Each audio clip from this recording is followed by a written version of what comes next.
John Maynard Keynes and Friedrich Hayek. Who are these men and why are they important? Before we delve into these two economists, let's start with the economic spectrum.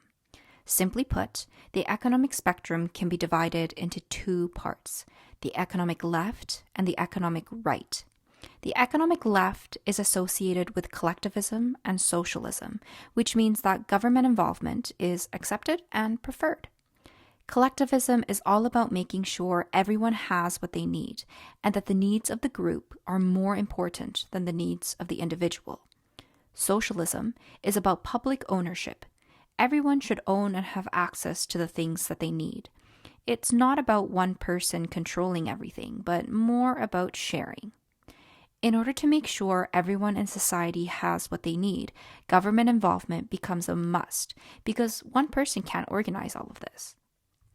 The economic right is associated with individualism and capitalism, which means that governments should stay out of the economy and give more freedom and choice to each individual person. Individualism is all about making sure that each person is free to decide what they need for themselves, and that the needs of each individual is more important than the whole group. Capitalism is about private ownership. Competition is encouraged because it gives you not only the best of the best, but those who can be the best can be rewarded for their efforts. In order to give individuals more freedom and choice, the government needs to stay out of the way. So where does Keynes and Hayek come into play? John Maynard Keynes was a British economist that believed that the government should be more involved in the economy. When things were tough, aka a recession, he thought that the governments should spend more to help the people and have people pay less taxes. But when things got better, aka inflation, the government could decrease spending and have people pay more taxes.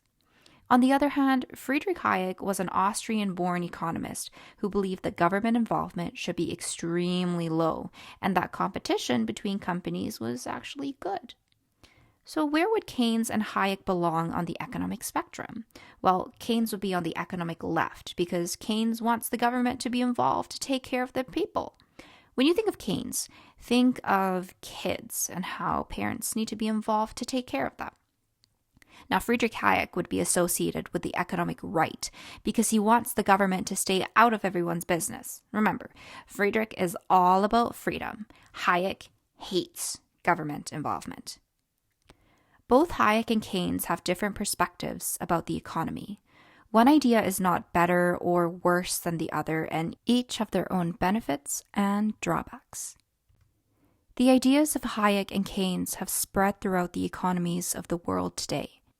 Each country and each leader takes these fundamental ideas and applies it to build and grow their economies.